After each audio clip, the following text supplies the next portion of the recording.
सुप्रभात, नमस्कार। मैं हूं आपके साथ प्रीति। बुलेटिन की शुरुआत करेंगे हेडलाइंस के साथ।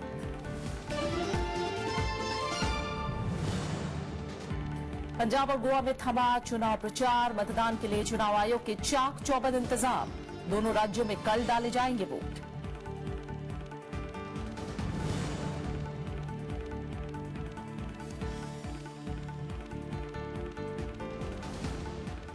अमेठी और रायबरेली की सीटों को लेकर सुलझा विवाद। कांग्रेस 8 और समाजवादी पार्टी 2 सीटों पर लड़ेगी चुनाव। बीजेपी के स्टार प्रचारकों की दूसरी लिस्ट में मुरली मनोहर जोशी और वरुण गांधी का नाम शामिल।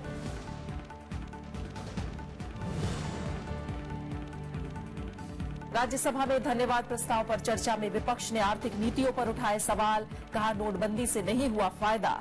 रविशंकर प्रसाद ने किया सरकार का बचाव। लोकसभा में चर्चा आज।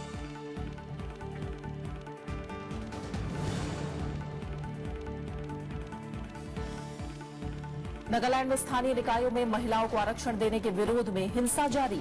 कई जगहों पर आगजनी और तोड़फोड़। सेना तैनात। मुख्यमंत्री ने की शांति बनाए रखने की अपील।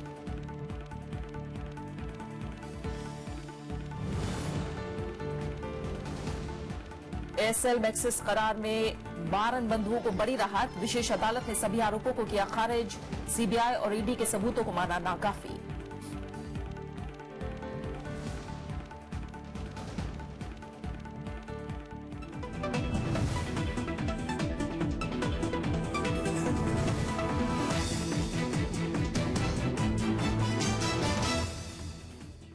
सबसे पहले शुरुआत कर रहे हैं चुनाव से जुड़ी अहम खबरों के साथ। पंजाब विधानसभा की 117 सीटों पर कल होने वाले मतदान की तैयारियां जोरों पर हैं। निष्पक्ष और शांतिपूर्ण मतदान संपन्न करवाने के लिए चुनाव आयोग चाक चौबंद इंतजाम में जुटा हुआ है। मतदान के मद्देनजर सभी जिलों में सुरक्षा व्यवस्था कड़ी की जा रही है। एक दौर में होने वाले इस चुनाव के लिए कुल 1145 उम्मीदवार मैदान में हैं। इससे पहले राज्य में महीने भर से धुआंधार प्रचार का काम कल शाम 5 बजे खत्म हो गया। प्रचार थमने के बाद उम्मीदवार अब लोगों के घर घर जाकर वोट मांग रहे हैं। पंजाब की सभी 117 सीटों पर आखिरी मौके तक सभी राजनीतिक पार्टियों ने मतदाताओं को लुभाने के लिए पूरा जोर लगा दिया। पंजाब में प्रधानमंत्री नरेंद्र मोदी, गृहमंत्री राजनाथ सिंह से लेकर बीजेपी और शिरोमणि अकाली दल के कई आला नेताओं ने प्रचार का जिम्मा थामा। पहली बार पंजाब के चुनावी मैदान में उतरी आम आदमी पार्टी की तरफ से अरविंद केजरीवाल समेत कई नेताओं ने जमकर प्रचार किया। वहीं कांग्रेस की तरफ से राहुल गांधी और कैप्टन अमरिंदर सिंह समेत तमाम नेताओं ने जीत के लिए पूरा जोर लगा दिया। वहीं गोवा विधानसभा की 40 सीटों के लिए कल वोट डाले जाएंगे। प्रदेश में चुनाव प्रचार का शोर गुरुवार शाम थम गया। अब उम्मीदवार घर घर जाकर प्रचार में जुटे हैं। गोवा की 40 विधानसभा सीटों के लिए कुल 250 प्रत्याशी मैदान में हैं। दक्षिण गोवा की सीटों पर 131 उम्मीदवार और उत्तरी गोवा से 119 उम्मीदवार अपनी किस्मत आजमा रहे हैं। साल 2012 के विधानसभा चुनाव में 202 उम्मीदवारों ने अपनी किस्मत आजमाई थी। दक्षिण गोवा की विलिम सीट पर सबसे ज्यादा 12 उम्मीदवार खड़े हैं। बीजेपी ने राज्य की 36 सीटों पर अपने उम्मीदवार उतारे हैं, जबकि 2 सीटों पर वो निर्दलीय उम्मीदवार को समर्थन दे रही है। कांग्रेस 37 सीटों पर किस्मत आजमा रही है। एनसीपी 16 पर और एमजीपी, जीएसएम, शिवसेना गठबंधन ने 26 उम्मीदवारों को उतारा है। आम आदमी पार्टी ने सबसे ज्यादा उम्मीदवार उतारे हैं। राज्य की 39 सीटों पर उसके प्रत्याशी अपनी किस्मत आजमा रहे हैं। राज्य में कुल 11,08,000 मतदाता हैं, जो 4 फरवरी को 1,649 पोलिंग बूथों पर अपने मताधिकार का इस्तेमाल करेंगे। हर तरफ से हमने प्रिपरेशंस को जारी रखा है और पोलिंग पर्सनल की ट्रेनिंग से लेके उनकी डिप्लॉयमेंट, उनका ट्रैवल प्लान, ईवीएम्स की तैयारी, जनता को वीवीपैट के बारे में अवेयरनेस देने के लिए, जो पहली बार किसी राज्य में पूरी तरीके से इस्तेमाल किया जा रहा है पोलिंग के लिए। 24 कंपनी नॉर्थ गोवा के लिए यहाँ पहुंची हैं और कई दिनों से फ्लैग मार्चेस से लेके, एरिया डोमिनेशन से लेके, वल्नरेबल जो हैमलेट्स है वहाँ पे कॉन्फिडेंस बिल्डिंग तक सीएपीएफ एक बहुत ही अच्छा काम कर रहे हैं। सीएपीएफ के जो जवान हैं। उत्तर प्रदेश विधानसभा चुनाव के लिए कांग्रेस ने उम्मीदवारों की दूसरी लिस्ट जारी कर दी है। गुरुवार को पार्टी ने 29 नामों का ऐलान किया। वाराणसी दक्षिण से पूर्व सांसद राजेश कुमार मिश्रा को मैदान में उतारा गया है, जबकि बाहुबली विधायक अजय राय पिंडरा से उम्मीदवार होंगे। अजय राय पिछले लोकसभा चुनाव में प्रधानमंत्री नरेंद्र मोदी के खिलाफ वाराणसी सीट पर कांग्रेस उम्मीदवार थे। मौजूदा विधायक अखिलेश प्रताप सिंह को रुद्रपुर से उम्मीदवार बनाया गया है। रायबरेली सीट से पार्टी के नेता अखिलेश सिंह की बेटी अदिति सिंह को मैदान में उतारा गया है। गुरुवार को तय हुआ था कि अमेठी और रायबरेली की 10 में से 8 पर कांग्रेस और 2 पर समाजवादी पार्टी चुनाव लड़ेगी। उत्तर प्रदेश में समाजवादी पार्टी से गठबंधन के बाद कांग्रेस 105 सीटों पर चुनाव लड़ रही है। इस लिस्ट के साथ कांग्रेस कुल 97 उम्मीदवारों के नामों का ऐलान कर चुकी है। उत्तर प्रदेश में मुख्यमंत्री अखिलेश यादव और बीएसपी अध्यक्ष मायावती ने कल कई रैलियां की। मुजफ्फरनगर में अखिलेश यादव ने केंद्र सरकार पर वादे पूरे नहीं करने और राज्य में फिर समाजवादी पार्टी की सरकार बनने का दावा किया। वहीं बुलंदशहर और हाथरस की रैली में मायावती ने बीजेपी और समाजवादी पार्टी पर निशाना साधा। बीएसपी अध्यक्ष मायावती ने बुलंदशहर में चुनावी रैली में समाजवादी पार्टी और बीजेपी को निशाने पर लिया।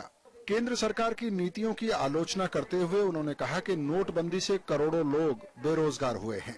मायावती ने बीजेपी पर मुस्लिम और दलित विरोधी होने का आरोप लगाया।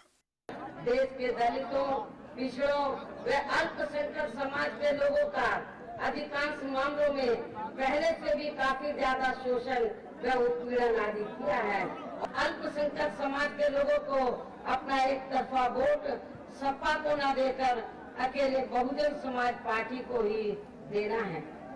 उधर समाजवादी पार्टी के अध्यक्ष और उत्तर प्रदेश के मुख्यमंत्री अखिलेश यादव ने मुजफ्फरनगर में रैली की।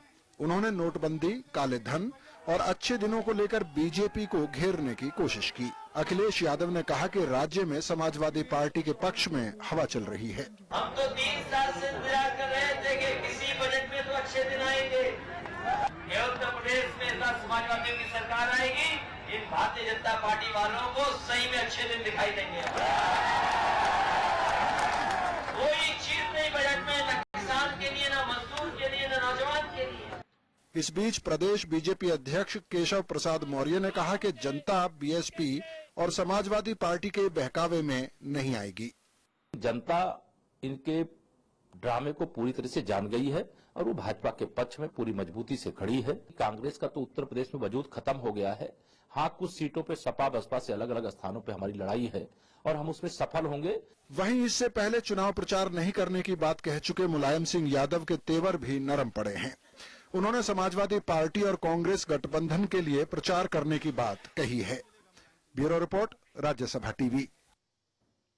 दिल्ली हाईकोर्ट ने राजनीतिक दलों को मुफ्त में सामान बांटने के चुनावी वादे करने से रोकने के मसले पर केंद्र सरकार और चुनाव आयोग से जवाब मांगा है। हाईकोर्ट ने जनहित याचिका पर सुनवाई करते हुए इन पक्षों से जवाब मांगा है। याचिका में ऐसे वादों पर रोक लगाने की मांग की गई है। कोर्ट ने आयोग को स्पष्ट करने को कहा है कि चुनावी घोषणा पत्र को लेकर उसके दिशा निर्देश सुप्रीम कोर्ट के निर्देश के अनुरूप है या नहीं। कोर्ट ने केंद्र को भी नोटिस जारी किया है। केंद्र और चुनाव आयोग को 8 हफ्ते के भीतर जवाब दाखिल करना है। इस मामले की अगली सुनवाई 24 मई को होगी। याचिका में दावा किया गया है कि चुनाव आयोग ने अपने हालिया दिशा निर्देश में सुप्रीम कोर्ट के निर्देश की उपेक्षा की है।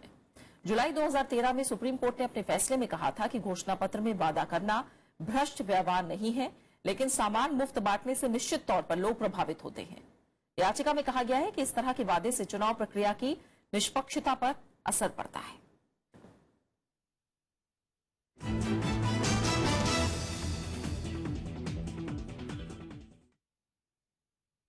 राजनीतिक दलों को अब दिसंबर तक अपना रिटर्न भरना होगा। ऐसा नहीं करने पर उन्हें आयकर में छूट नहीं मिलेगी। इसके लिए बजट सत्र में कानून में बदलाव किया जाएगा। राजनीतिक चंदे में काले धन का इस्तेमाल खत्म करने के लिए इसे अहम माना जा रहा है। केंद्र सरकार राजनीतिक चंदे में पारदर्शिता के लिए एक और कदम उठाने जा रही है। अब राजनीतिक दलों को दिसंबर तक आय का रिटर्न फाइल करना होगा। ऐसा नहीं करने पर उन्हें टैक्स में छूट नहीं मिलेगी। राजस्व सचिव हसमुख अधिया ने कहा है कि वित्त विधेयक के जरिए आयकर कानून में बदलाव किया जाएगा। उन्होंने बताया कि वित्त वर्ष 2017 से 18 के लिए असेसमेंट ईयर 2018 से 19 होगा। इस तरह राजनीतिक दलों को दिसंबर 2018 तक रिटर्न भरना होगा। बीजेपी ने इसका स्वागत किया है। BJP has always been at the forefront of war against black money and that too in politics. It's a path-breaking move, and it will try to evolve some kind of a cleansing of politics, giving us clean politics and cleaner governance. राजनीतिक दलों को आयकर में छूट मिलती है, लेकिन आधे से अधिक राजनीतिक दल समय पर आयकर रिटर्न नहीं भरते हैं। कानून में बदलाव के बाद रिटर्न दाखिल नहीं करने वाले दलों को पहले नोटिस भेजा जाएगा और फिर आयकर में छूट रद्द कर दी जाएगी। विपक्षी दलों की इस पर मिलीजुली प्रतिक्रिया है। The political party which was claiming that there should be a corruption-free India, they should try to bring in Lokpal first. जो भी चंदे पार्टियों को मिलते हैं वो बिल्कुल ट्रांसपेरेंट होना चाहिए, पार्टियों को अकाउंट मेंटेन होना चाहिए और उनको इस काम के लिए एक रीजनेबल समय दिया जाना चाहिए। अगर रीजनेबल समय पहले दिया जा चुका है तो सरकार का स्टेप यह कहना सही हो सकता है। The government should reopen the discussion on state funding of elections. Then only we can think of comprehensive electoral reform and political funding can be defined. चंदे में पारदर्शिता के लिए इस बार से बजट में सरकार ने कुछ प्रस्ताव किए हैं। अब राजनीतिक दल 2,000 रुपए से अधिक नकद चंदा नहीं ले पाएंगे। फिलहाल 20,000 रुपए तक चंदा नकद में लिया जा सकता है। वहीं चंदे के लिए आरबीआई बॉन्ड जारी करेगा और इसे अधिकृत बैंक से खरीदा जा सकेगा। हालांकि सरकार ने साफ किया है कि बॉन्ड खरीदने वालों का नाम गोपनीय रखा जाएगा। कृति मिश्रा, राज्यसभा टीवी। राष्ट्रपति प्रणब मुखर्जी के अभिभाषण पर धन्यवाद प्रस्ताव पर राज्यसभा में कल चर्चा शुरू हुई। कानून मंत्री रविशंकर प्रसाद ने चर्चा की शुरुआत करते हुए सरकार की उपलब्धियां गिनाई। साथ ही उन्होंने नोटबंदी से हुए फायदे भी गिनाए। वहीं कांग्रेस ने सरकार के नोटबंदी के फैसले को असफल करार दिया है। Motion of thanks on the President's address, Shri Ravi Shankar Prasad. सदन में गुरुवार को राष्ट्रपति के अभिभाषण पर धन्यवाद प्रस्ताव पर कानून मंत्री रविशंकर प्रसाद ने चर्चा की शुरुआत की। इस मौके पर उन्होंने सरकार की उपलब्धियों का जिक्र किया। नोटबंदी का बचाव करते हुए उन्होंने इसे ऐतिहासिक कदम बताया। रविशंकर प्रसाद ने कहा कि सरकार की नीतियों की वजह से विश्व में देश की साख बढ़ी है।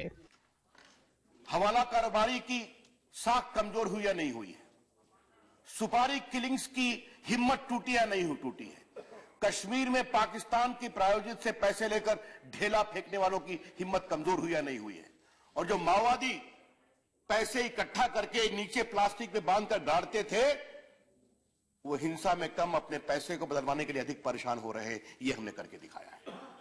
नेता विपक्ष गुलाम नबी आजाद ने सरकार की आर्थिक नीतियों पर सवाल उठाए। नोटबंदी की आलोचना करते हुए उन्होंने इसे मकसदहीन करार दिया। गुलाम नबी आजाद ने कहा कि नोटबंदी से न काला धन खत्म हुआ, न जाली करेंसी खत्म हुई और न आतंकवाद पर रोक लगी। कांग्रेस के अलावा बाकी दलों ने भी सरकार की नीतियों की आलोचना की। अभी तो कुछ हफ्ते ही हुए थे नोटबंदी को, तो हमसे पहले ही उसको शायद यहाँ बहुत सारे एमपीज को अभी चेक के द्वारा 2-2 हजार 4-4 हजार नहीं मिले थे, लेकिन बांडीपुरा उसके जेब में पहले पहुंच गए थे। तो ये तथ्य भी गलत निकला। अभी तक कई जगह आपकी काउंटरफीट पैसे पकड़े गए हैं। उनको आगे बढ़ना है। अगर इस देश को खुले दिमाग से और खुले मन से सोचने का सिखाना चाहिए अपने बच्चों को। ये मत सिखाइए कि किसी चीज पे कोई प्रश्न नहीं उठा सकता। क्यों नहीं उठा सकते सर्जिकल स्ट्राइक पे? I very humbly request the central government to celebrate the centenary year of MGR in a appropriate manner, befitting manner.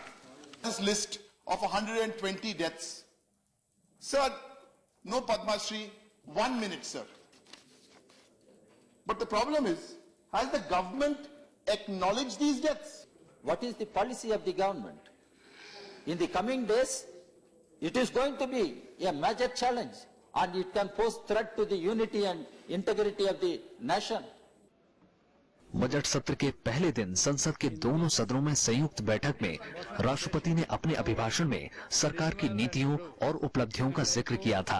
उन्होंने नोटबंदी और सर्जिकल स्ट्राइक के लिए केंद्र सरकार की तारीफ की।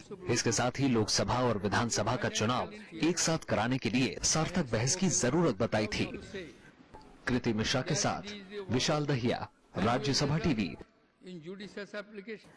बुधवार को पेश हुए बजट को लेकर पूर्व वित्त मंत्री और कांग्रेस नेता पी चिदम्बरम ने सरकार को घेरने की कोशिश की। गुरुवार को पार्टी के आधिकारिक प्रेस कॉन्फ्रेंस में उन्होंने बजट को जनता के साथ धोखा बताया। पी चिदम्बरम ने सरकार पर आर्थिक सुधारों के मामले में लापरवाही बरतने का आरोप लगाया और कहा कि सरकार ये मौका खो चुकी है। नोटबंदी पर बात करते हुए पूर्व वित्त मंत्री ने कहा कि सरकार के इस फैसले से आम आदमी से लेकर कारोबारियों तक सबका करोड़ों रुपए का नुकसान हुआ, लेकिन उन्हें बजट में किसी तरह की राहत नहीं दी गई। हालांकि उन्होंने नकद लेन देन की सीमा तय करने, राजनीतिक चंदे को पारदर्शी बनाने और बजट के कुछ दूसरे प्रस्तावों का स्वागत भी किया। It is small mercy for a person who stood in a queue for many hours, for many weeks, in order to withdraw small amounts of money from his or her account. The correct tax cut, I reiterate, would have been a cut in indirect taxes that would have benefited many more crores of people, including industry and business, apart from boosting aggregate demand. और खबरें जारी है, लौट रहे हैं एक छोटे से ब्रेक के बाद।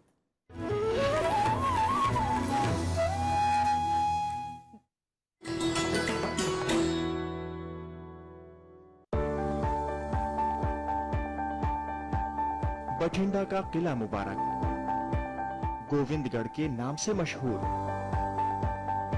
ईंट का बना देश का सबसे पुराना और ऊंचा किला। किले के पूर्वी और उत्तरी छोर पर हैं 2 प्रवेश द्वार। इन द्वारों पर फूल पत्तियों और कलाकृतियों से हुआ है खूबसूरत श्रृंगार। किले के अंदर है एक खूबसूरत गुरुद्वारा और कई छोटे बड़े महल। इसी किले में दिल्ली की पहली महिला शासक रजिया सुल्तान को किया गया था कैद। 6ठी शताब्दी में बने इस किले में गुरु गोविंद सिंह जी ने भी किया था विश्राम। कुषाण वंश के शासनकाल में राजा देव ने कराया था किला मुबारक का निर्माण।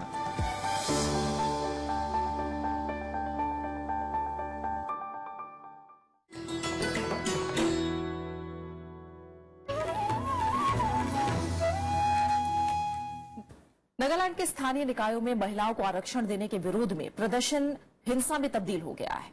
कल राजधानी कोहिमा में हजारों लोगों ने सचिवालय की तरफ मार्च किया। इस दौरान प्रदर्शनकारियों ने कई जगह तोड़फोड़ और आगजनी भी की। प्रदर्शनकारियों ने नगर पालिका परिषद और जिला कमिश्नर के दफ्तरों में भी आग लगा दी। हालात के मद्देनजर सचिवालय के आसपास केंद्रीय बलों को तैनात कर दिया गया है। इससे पहले मंगलवार को दीमापुर और लोंगलेंग जिलों में पुलिस और भीड़ के बीच हुई झड़पों में 2 लोगों की मौत हो गई थी। दरअसल हाल ही में नागालैंड सरकार ने शहरी निकाय चुनाव में महिलाओं को 33% आरक्षण देने का फैसला किया था, जिसका आदिवासी संगठन लगातार विरोध कर रहे हैं। इस बीच मुख्यमंत्री टीआर जेलियांग ने इस्तीफा देने से इनकार करते हुए लोगों से शांति बनाए रखने की अपील की है।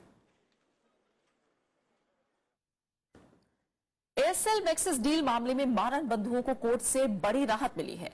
सीबीआई की विशेष अदालत ने इस मामले में पूर्व दूरसंचार मंत्री दयानिधि मारन, उनके भाई कलानिधि मारन और अन्य पर लगे आरोपों को खारिज कर दिया है। कोर्ट को सुनवाई के दौरान आरोपियों के खिलाफ कोई सबूत नहीं मिला।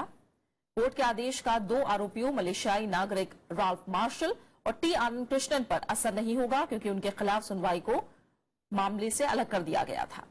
सीबीआई और प्रवर्तन निदेशालय ने मारन बंधुओं के खिलाफ आरोप पत्र दायर किया था। इसमें मोबाइल कंपनी एयरसेल पर दबाव डालकर कंपनी के शेयर मैक्सिस को बेचने के लिए मजबूर किए जाने का आरोप था। आज ऑर्डर ऑन चार्ज लगा हुआ था, जो कि एक ट्रायल की शुरुआत होती है। तो कोर्ट ने कहा कि एट दिस स्टेज हमें इस केस में कुछ भी नहीं दिखता and there is no evidence to proceed further, and जितने भी अक्यूज थे सबको डिस्चार्ज किया गया। The family is relieved, the families had always hoped and prayed for this day, and family always believed in the judiciary and also in the wisdom of judiciary, which has finally prevailed today. Tamil Nadu के Kamaraj port पर समुद्र में बहे कच्चे तेल को हटाने का 5 दिन से जारी है। 5 दिन से काम किया जा रहा है और 28 जनवरी को यहां 2 मालवाहक पोत टकरा गए थे। इसके बाद तेल का रिसाव हुआ था। अब तक 60 मीट्रिक टन तेल हटा लिया गया है और 20 मीट्रिक टन तेल हटाने का काम किया जा रहा है। इस काम में स्थानीय अधिकारियों और तटरक्षक बल के जवानों के साथ स्वयं सेवकों को भी लगाया गया है। मछुआरों का कहना है कि इस घटना से उनकी आजीविका पर असर पड़ेगा, इसलिए उन्हें मुआवजा मिलना चाहिए। इस हादसे से समुद्री जीवों और पर्यावरण को खासा नुकसान पहुंचा है। तट पर कई किलोमीटर तक कछुए और मछलियां मृत पाई गई हैं। there is a lot of sludge that is there. There's a lot of oil that has actually reached. There are almost 500 species of fish that we have in that entire area, and that is going to get affected. So it has, in short term, it affects the marine biodiversity, and in the long term, it also affects the entire food chain and livelihood of thousands of people who actually live around Chennai. Kanpur में निर्माणाधीन इमारत के ढहने से अब तक 7 मजदूरों की मौत हो चुकी है। वहीं मलबे से 18 घायलों को निकाल लिया गया है। इनमें से कई की हालत चिंताजनक है। मलबे में फंसे लोगों को निकालने का काम दूसरे दिन भी जारी रहा। एनडीआरएफ, पुलिस और प्रशासन की टीमें राहत और बचाव के काम में जुटी हैं। इमारत के मलबे में कई मजदूरों के दबे होने की आशंका है। कानपुर विकास प्राधिकरण ने इस मामले में लापरवाही के चलते अपने 5 कर्मचारियों को सस्पेंड कर दिया है। घटना की जांच के आदेश दे दिए गए हैं। इमारत के मालिक मेहताब आलम के खिलाफ मामला दर्ज कर लिया गया है। जाजमऊ इलाके में बुधवार को 6 मंजिला निर्माणाधीन इमारत अचानक ढह गई थी। प्रधानमंत्री नरेंद्र मोदी ने हादसे पर गहरा दुख जताया है और मृतकों के परिवार वालों के प्रति संवेदना जाहिर की है। वाइड स्पेसेस और ये पैनकेक क्योंकि कॉलम सपोर्ट नहीं है, तो इसके कारण इसमें काफी टाइम लगेगा, क्योंकि जब तक हम ये श्योर नहीं हो जाते हैं कि कोई इसमें लाइव विक्टिम नहीं है, तो हम कोई किस्म की डोजियर वगैरह का इस्तेमाल अंदर की ओर नहीं कर सकते। केडीए के द्वारा इसमें एक जांच समिति गठित की गई है। मंडलायुक्त कानपुर द्वारा भी 2 एडीएम्स की कमेटी गठित करने का आदेश दिया गया है। उन दोनों एडीएम्स का भी आदेश जारी किया जा रहा है। बीएसएफ ने अपने जवान तेज बहादुर यादव के वीआरएस की अर्जी को खारिज कर दिया है। बीएसएफ ने बयान जारी करके कहा है कि जब तक जांच पूरी नहीं होती वो बीएसएफ को नहीं छोड़ सकते। बीएसएफ का कहना है कि तेज बहादुर के खिलाफ कोर्ट ऑफ इंक्वायरी अभी भी चल रही है और वो इस जांच प्रक्रिया का अहम हिस्सा है। इस वजह से उन्हें अभी वीआरएस नहीं दिया जा सकता। जम्मू के पुंछ में एलओसी पर तैनात तेज बहादुर ने 9 जनवरी को सोशल मीडिया में वीडियो डालकर खराब खाना दिए जाने की शिकायत की थी। इस पर काफी विवाद भी हुआ था। बीएसएफ ने जवान को हिरासत में लिए जाने की खबरों का खंडन किया है। जवान के परिजनों ने दावा किया था कि जवान को गिरफ्तार करके प्रताड़ित किया जा रहा है। इस मामले में पीएमओ ने भी गृह मंत्रालय से रिपोर्ट मांगी थी। बाद में गृह मंत्रालय ने कहा था कि जवानों के खाने के लिए राशन की कोई कमी नहीं है।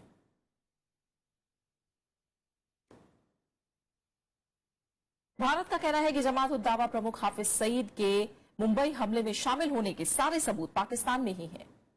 इससे पहले पाकिस्तान ने भारत से मुंबई हमले में शामिल होने के पुख्ता सबूत देने की बात कही थी। भारत का कहना है कि पाकिस्तान में सारे सबूत होने के बावजूद राजनीतिक इच्छा शक्ति की कमी की वजह से मुंबई हमले के आरोपियों पर सख्त कार्रवाई नहीं की जा रही है। पाकिस्तान ने 30 जनवरी को हाफिज सईद को उसके ही घर में नजरबंद कर दिया था। इस बीच नजरबंदी के 2 दिन बाद पाकिस्तान ने बुधवार को हाफिज सईद और उसके 4 सहयोगी समेत 38 लोगों को एग्जिट कंट्रोल सूची में डाल दिया था। इस सूची में डालने के बाद हाफिज सईद के विदेश जाने पर पाबंदी लग गई है। In fact, Hafiz Saeed has himself confessed to masterminding multiple attacks, terrorist attacks directed at India. So the so-called concrete evidence that Pakistani establishment is looking for is already available in Pakistan. All they need to find is the requisite political will. और हम अंतर्राष्ट्रीय खबरों में America ने Israel में विवादित जगहों पर बस्तियों के निर्माण पर असंतोष जताया है। व्हाइट हाउस की ओर से जारी बयान में कहा गया है कि बस्तियों का निर्माण इजराइल को खास फायदा नहीं पहुंचाएगा। व्हाइट हाउस के प्रवक्ता सीएन स्पाइसर ने कहा कि अमेरिकी सरकार इस मसले पर विचार कर रही है और अभी कुछ तय नहीं किया गया है। उन्होंने कहा कि अमेरिका की कोशिश हमेशा इजराइल और फिलिस्तीन के बीच शांति बनाए रखने की रही है, जो आगे भी जारी रहेगी। डोनाल्ड ट्रंप के राष्ट्रपति बनने के बाद इस मसले पर इजराइल और फिलिस्तीन दोनों की नजरें टिकी हैं। ओबामा सरकार ने इजराइल में बस्तियों के निर्माण पर ऐतराज जताया था, जबकि डोनाल्ड ट्रंप ने राष्ट्रपति बनने से पहले इसका समर्थन किया था। वहीं अमेरिकी राष्ट्रपति डोनाल्ड ट्रंप ने ऑस्ट्रेलिया के प्रधानमंत्री मैकलम टर्नबुल की ओर से शरणार्थियों का मुद्दा उठाने पर कड़ा ऐतराज जताया है। खबरों के मुताबिक कल दोनों नेताओं के बीच बातचीत में शरणार्थियों का मुद्दा उठने पर डोनाल्ड ट्रंप ने फोन बीच में ही काट दिया। ट्रंप ने इसे अब तक की सबसे खराब बातचीत करार दिया है। दोनों नेता ओबामा प्रशासन के दौरान अमेरिका और ऑस्ट्रेलिया के बीच हुए शरणार्थी समझौते पर बातचीत कर रहे थे। समझौते के तहत अमेरिका को ऑस्ट्रेलिया के 1250 शरणार्थियों को अपने यहां जगह देनी है। बातचीत के बाद अमेरिकी राष्ट्रपति ने ट्वीट किया कि ओबामा प्रशासन ने ऑस्ट्रेलिया से हजारों गैर कानूनी शरणार्थियों को लेने का समझौता किया है और इस बेकार समझौते का अध्ययन किया जाएगा। ब्रिटेन ने यूरोपीय संघ से अलग होने के बाद भारत के साथ व्यापार बढ़ाने की बात कही है। ब्रिटेन सरकार की ओर से ब्रेक्जिट मामले पर जारी श्वेत पत्र में यह बात कही गई है। श्वेत पत्र में कहा गया है कि व्यापार बढ़ाने के लिए भारत, ऑस्ट्रेलिया, न्यूजीलैंड जैसे देशों के साथ बातचीत शुरू कर दी गई है। इसके अलावा चीन, ब्राजील और खाड़ी देशों ने भी ब्रिटेन के साथ व्यापार संबंध मजबूत बनाने की इच्छा जताई है। ब्रिटेन सरकार के मुताबिक श्वेत पत्र के जरिए यूरोपीय संघ से अलग होने की प्रक्रिया और आपसी हितों को बेहतर तरीके से सुलझाने में मदद मिलेगी। ब्रेक्जिट मंत्री डेविड डेविस ने एक और श्वेत पत्र जारी करने की बात कही है।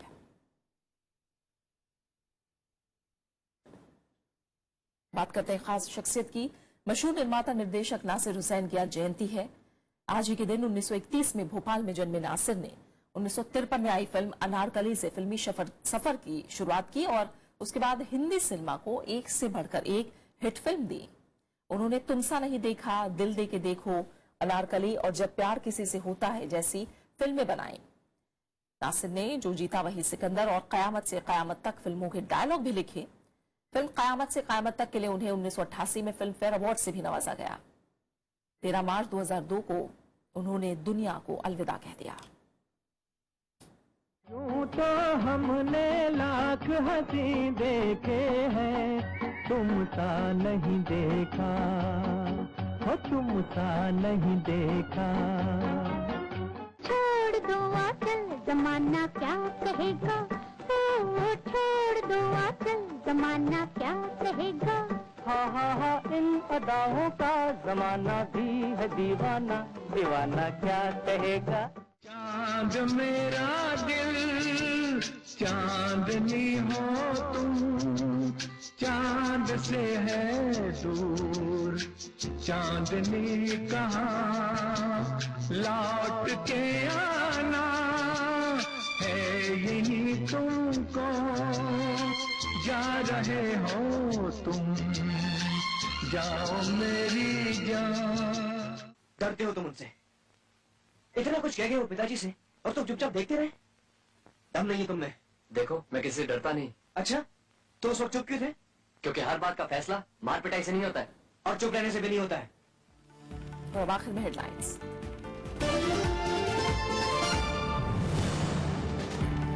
पंजाब और गोवा में थमा चुनाव प्रचार, मतदान के लिए चुनाव आयोग के चाक चौबंद इंतजाम। दोनों राज्यों में कल डाले जाएंगे वोट।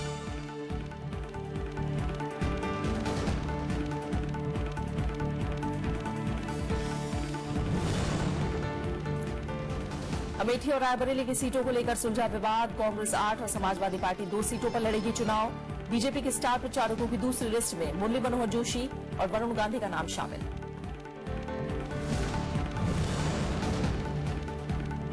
राज्यसभा में धन्यवाद प्रस्ताव पर चर्चा में विपक्ष ने आर्थिक नीतियों पर उठाए सवाल। कहा नोटबंदी से नहीं हुआ फायदा। रविशंकर प्रसाद ने किया सरकार का बचाव। लोकसभा में चर्चा आज।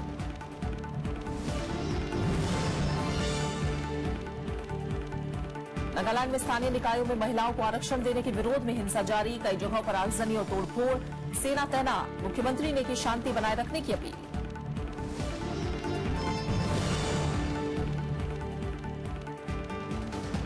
एयरसेल मैक्सिस करार में मानन बंधुओं को बड़ी राहत। विशेष अदालत ने सभी आरोपों को किया खारिज। सीबीआई और ईडी के सबूतों को माना नाकाफी।